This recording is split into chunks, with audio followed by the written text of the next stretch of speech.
송원재 TV 시작하겠습니다. 설 연휴, 그러니까 설날부터 지난 1일, 2일, 3일 여론조사 결과 두 곳이 발표가 됐습니다. 예상했던 대로 윤석열 후보가 사자 여론조사 결과에서 윤석열 후보가 이재명 후보에 비해서 6에서 8% 정도 앞서는 것으로 나타났습니다. 두 곳의 여론조사. 설 전에 비해서 차이가 조금 느는 추세 아니냐 이렇게 보이는데, 윤석열 후보는 45% 언저리, 이 45% 지지율이 나오는 것은 당선권으로 진입을 하고 있다 이렇게 분석을 합니다.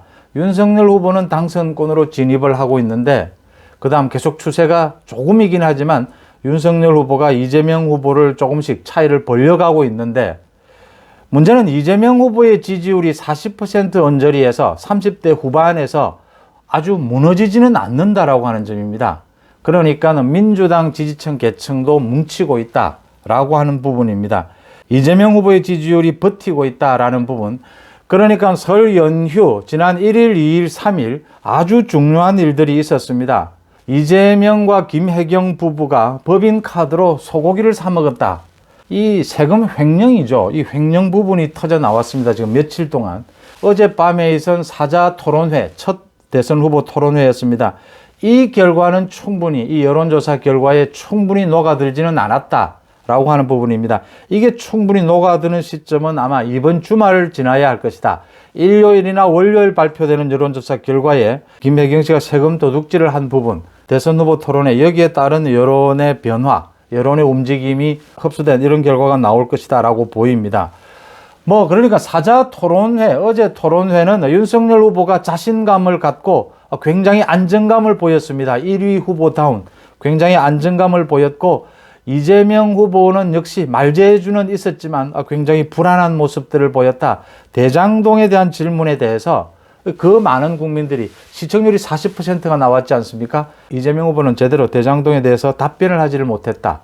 답변을 피하면서 대장동과는 관계가 없는 윤석열 후보의 아버지가 집을 판 부분, 김만배의 누나가 그 집을 산 부분, 이런 것으로 오히려 역공을 가하려고 한 것이 유권자들에게, 특히 중도에 있는 유권자들에게 좋은 인상을 줬을 리가 없다 이렇게 보입니다. 하지만 중요한 것은 이 대선 후보 토론회가 워낙 주제별로 시간별로 규제가 많기 때문에 이게 여론에 큰 영향을 미치지는 않을 것이다 라고 하는 부분입니다. 오는 8일 사자 토론회가 다시 열립니다. 기자협회, 한국기자협회 주최로 사자 토론회가 다시 8일 날 열기로 4명이 모두 합의를 해서 아마 열릴 것으로 보이고, 방송국에서도 아마 생중계를 할 것으로 보입니다. 사자 토론회가 다시 열리지만 아마 비슷한 형태가 될 것이어서 큰 차이는 보이지 않을 것이다.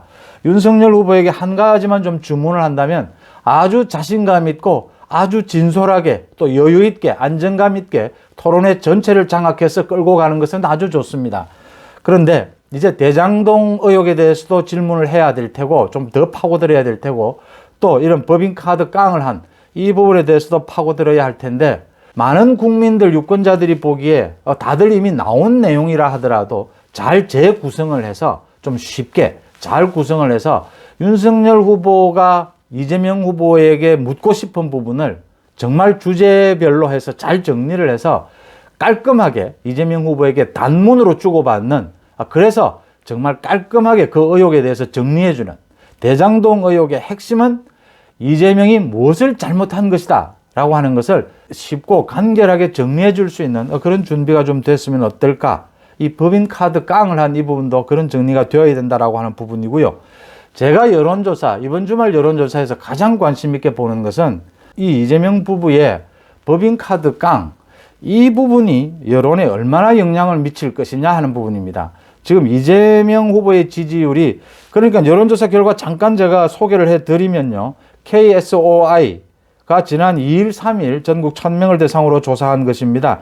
여기에는 윤석열 45.7, 이재명 40입니다. 두 사람 차이는 5.7% 차이고요.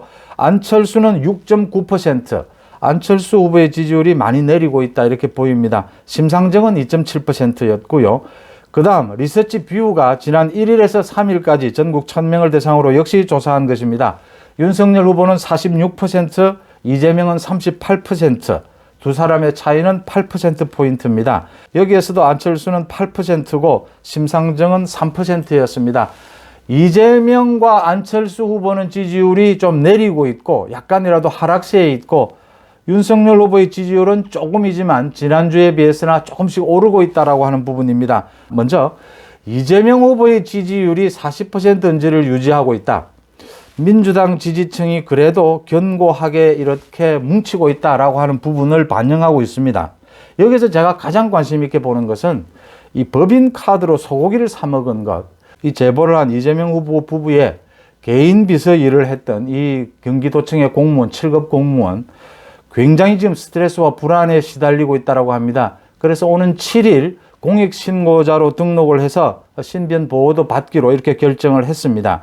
이렇게 굉장히 스트레스 불안에 시달릴 수밖에 없는 것이 지금 각종 방송국에서 자신의 목소리를 변조하긴 했지만 계속해서 보도를 하고 있고 또 한 유튜브에서 음성 변조를 하지 않고 어제 그대로 방송을 했습니다. 그래서 오늘 이 제보자가 자신과 자신의 가족들이 굉장히 불안에 떨고 있다. 공익신고자로 등록을 하겠다라고 밝히면서 많은 방송국 언론에 자신의 신변을 보호해 줄 것을 요청을 했습니다. 철저하게 이 제보자의 신분을 보호해야 하고요. 제가 지금 보는 가장 중요한 것은 우리 국민들이, 우리 유권자들이, 많은 공직자나 정치인들이 여러 가지 뇌물을 받는 일도 발생을 하고 불법 행위를 저지른 일들이 많이 발생을 하는데 그 가운데서도 이 공금을 이용해서 생활비로 사용한다든지 이렇게 생활 속에서 자신의 권력을 이용해서 갑질을 하는 이런 행태에 대해서 우리 국민들이나 유권자들이 굉장히 아주 싫어하는, 아주 거부감을 보여왔다라고 하는 겁니다. 그동안에. 기억하시면 민주당의 윤미향 의원이라든지 추미애 전 장관 이런 사람들이 10만 원, 20만 원 단위에 생활 속에서 쓰는 돈을 공금을 유용한 것 아니냐 이런 의혹에 대해서 굉장히 여론이 나빴다라고 하는 점입니다. 이 이재명 부부가 법인카드로 소고기를 사 먹고 이렇게 생활 속에 에르메스 고급 화장품을 사고 공무원을 자기 몸종으로 활용한 부분, 이런 부분에 대해서 여론이 굉장히 좋지 않을 것이다 라고 짐작이 되는 부분입니다. 이게 충분히 여론에 반영이 되고 나면 그게 아마 다음 주 월요일쯤 여론조사 결과에 발표가 되지 않겠느냐 보이는데 이재명 후보의 지지율이 무너질 것이다 이렇게 예상이 되는 부분입니다. 이재명 후보의 지지율이 버틸 수 없을 것이다. 이재명 후보의 지지율이 버틸 수 없는 이유는 업무 추진비로 쓰라고 한 이 돈을, 이 예산을 생활비로 유용해서 썼다. 공무원들을 몸종으로 부렸다라고 하는 이 내용도 엄청나게 심각한 문제지만 더 중요한 것은 이재명 후보가 이 부분을 자신은 몰랐다. 이 굉장히 오래된, 지금 제보자가 공개한 것만 해도 지난해 9개월에 걸친 일들입니다. 앞으로 계속해서 터져 나올 텐데 이재명은 지금 자신은 몰랐다라고 합니다. 5급 비서관이 한 짓이다. 자신의 잘못은 5급 비서관을 잘 관리하지 못한 일이다. 자신은 몰랐다라고 합니다. 이걸 이재명 후보가 몰랐다라고 해서 몰라지느냐라고 하는 부분입니다. 경기도 지금 감사관도 이재명 후보가 경기도지사 시절에 임명한 변호사입니다. 그래서 제대로 된 감사는 일어나지 않을 것이다 이렇게 보고요. 수사에 그래도 기대를 해봐야 될 텐데 수사나 감사보다 더 중요한 것은 앞으로도 계속 터져 나올 제보자의 새로운 내용이고요. 두 번째, 경기도에 지금도 근무하고 있는 관계되는 공무원들, 간부 공무원들에게 제가 말씀을 드립니다. 잘 알고 계실 겁니다. 이거 이재명 지사가 자신은 잘 몰랐다 이런 식으로 모든 것을 그 5급 비서에게 다 떠넘기게 되면 이 모든 책임은 경기도의 간부 공무원들이 질 수밖에 없습니다. 공무원이 자신 그 본연의 업무를 하지 않고 이재명 부부의 몸종처럼 그런 일을 해준 것이 되거든요. 그럼 이 관리 책임은 당시에 간부 공무원들이 져야 된다라고 하는 부분입니다. 그 다음 법인 카드를 이렇게 유용한 부분, 당시에 간부 공무원들이 결제를 한 부분일 것입니다. 이걸 이재명 후보가 몰랐다라고 하면 모두 간부 공무원들의 책임으로 가는 부분들입니다. 이 부분에 대해서 간부 공무원들이 어떤 형태로든지 입장을 밝히는 것이 맞지 않느냐. 간단한 겁니다. 지난 1년만 보더라도 이 내용을 몰랐을 수가 없다라고 하는 말씀을 제가 드리고 있는 겁니다. 이재명 후보가 이걸 계속 몰랐다라고 하는 부분, 이게 더 여론에 악영향을 미칠 것이다. 나쁘게 영향을 미칠 것이다. 경기도에 지금 있는 현재 공무원들도 이 부분들에 대해서 자신들의 의사표시를 해야만 한다.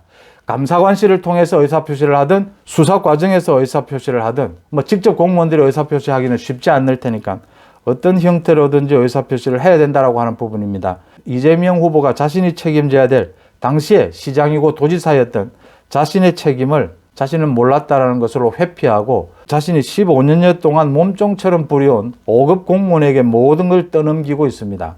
이걸 5급 공무원에게 모든 걸 떠넘긴다고 해서 떠넘겨지지도 않거니와 이재명이 이렇게 발뺌을 하면 경기도에 현재까지 근무하고 있는 많은 간부 공무원들이 이 책임으로부터 자유로울 수가 없습니다. 공무원이 공무원 신분에 있는 사람이 어떤 민간인의 몸종처럼 일을 해주고 자신에게 부과된 일을 하지 않고 자신에게 부과된 일은 지금 그러니까 국회에서 국회의원들을 관리하는 그런 소통 업무, 의전 업무가 자신의 업무였는데 그걸 하지 않고 김혜경 씨의 몸종처럼 그런 일을 했다라는 것 아닙니까? 이 지금 법인카드를 유용한 부분도 자신들이 소고기를 사 먹고 회초밥을 사 먹고 이렇게 샌드위치를 사 먹고서는 직원 경력금으로 쓴 것처럼 이렇게 위장해 놓았지 않습니까?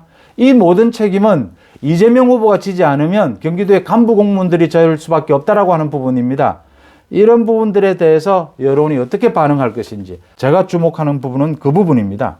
이게 충분히 여론에 반영이 됐을 경우에 이재명 후보의 지지율, 지금 40% 언저리까지 유지되고 있는 이재명 후보의 지지율이 지탱할 수 있을 것이냐 하는 부분입니다. 그 다음 안철수 후보의 지지율이 6에서 8% 정도까지 내려앉았는데 이렇게 되면 안철수 후보와의 단일화 부분이 굉장히 이제는 간명해진다라고 하는 부분입니다. 특히 중요한 것은 윤석열 후보도 결심을 해야겠지만 안철수 후보도 결단을 내려야 할 순간이 다가왔다라고 하는 부분, 그런 부분의 말씀을 제가 드리면서 송은재TV 여기서 마치겠습니다. 고맙습니다.